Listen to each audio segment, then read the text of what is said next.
It's been 1 year since I built this chicken coop. I just wanted to quickly go over it. Things that are working well, things that I would change. The sides with the 1/4-inch hardware has worked great. The only downside is it kind of catches some of the nonsense, but it has been 100% perfect predator proof. And I just attached it to the railroad ties. Periodically dogs try to get into here and they've not been successful because I ran the 1/4-inch hardware cloth down to the railroad tie and then screwed it in. So you can see I screwed in the railroad tie. It's pretty bulletproof for predators.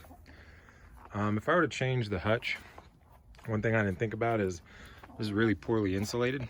So I'd probably make it thicker and actually insulate the hutch. It's been very cold lately. Another thing I didn't think about was this lip. Makes it kind of hard to clean out. So if I were to redesign this, I'd maybe not make the lip here so it's a little bit harder. But it's pretty easy to shop back out. These are in here because the one chick's gotten broody, so I've been blocking them off at night. They all seem to use one hutch, and one of them's got a poopy bottom. She's been making a mess of the eggs, but that's a whole different story. So that's been working well. This area has been working really well. I just put some wood chips down, and same with the 1/4-inch hardware. Works great. One thing I didn't think about that my brother-in-law tried to warn me about is that the snow dripping off here straight to the feet makes it super slippery where you actually work. So I didn't think about that. All the gates work well, and the deep layer method in general works really well. Last year I did a nipple drinker with a heating element and they drank just fine. Over the spring and summer I put a more traditional dish and they've not been interested to come back to the nipples, which is interesting. So right now this is just a non-freezing dog bowl. One of the chickens likes to lay in the corner here. One thing I didn't think about is the window positioning. If I were to do this again, I'd put one window in the center and leave these areas solid for the perch bar, because where its location is, when they jump, before I lowered this, it used to be up there. That was my cross brace, and they would perch up there and they would jump. And a couple times, once they got bigger, they would kind of do a face plant to the wall, which was pretty gnarly.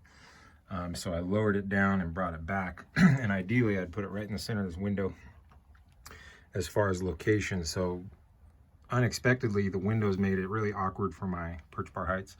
That's a roofing tile that I put up there because the pullets were trying to get up there. And as you can see, they would poop down the wall. So that's just something I stapled up. Probably the best thing I did to this coop is the single pitch roof with the giant vents. It doesn't have any smell in here. This is about 12 days of 3 hens. You can see there's the little poop line, but I left it so you could see it. Basically all I do is I take some refreshed stall freshener and I sprinkle it directly on the poop, and then I just rake it all. And then I make this really thick. So this is about 8 inches thick. Last year when I started, I did a little bit of a straw and layered it as I go.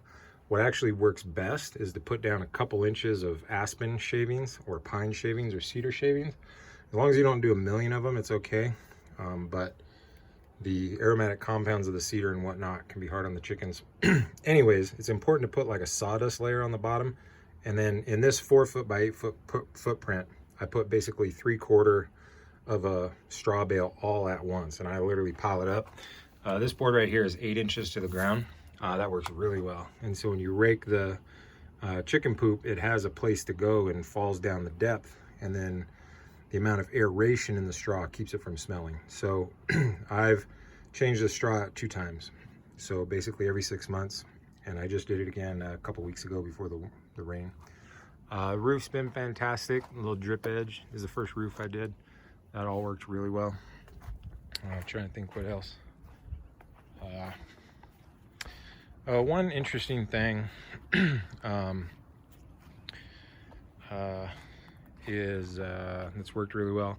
I still have the Vevor thing on there. That does not work. That's a pile of crap. I just leave it because it's a metal door, and in the event of some real issue, I can just lower it. I think the best thing I did was this little platform.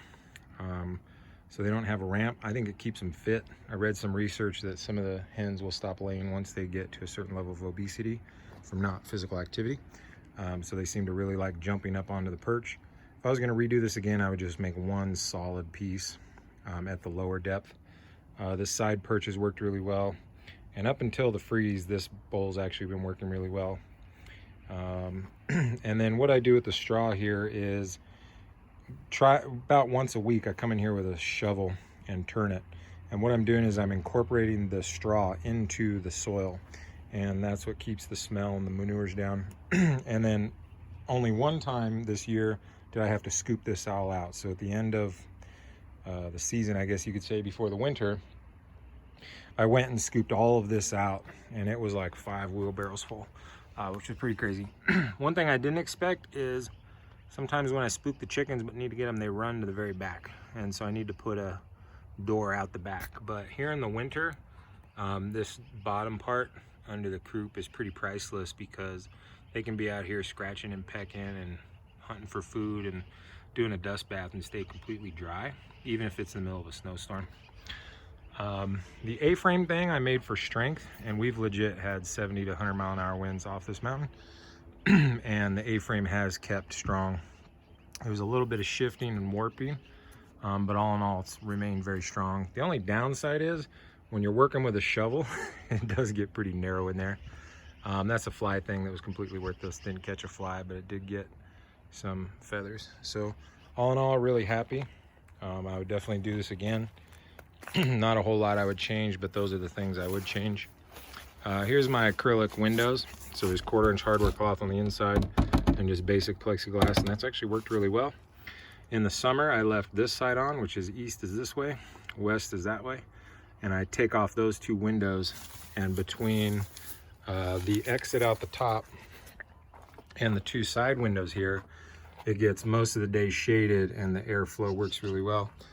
I don't know if you can see that, but I have a thermometer there. The bottom number is actually inside the coop to a probe sensor up there, and the top number is outside where the sensor is. So it's actually 3 degrees warmer inside the coop right now. So interestingly enough, it's been staying about 1 to 2 degrees cooler in the summer and several degrees warmer in the winter. So it's actually working really well for both seasons in that configuration. And so in the winter, I just put the windows back on. So yeah, the deep litter has been working really well. You just have to keep it really thick and rake it back and forth and turn it. And then as the chickens jump off, it compresses it down. So about once a week, I come in here, stir it all up, fluff it back up again. It stays really nice, no smells.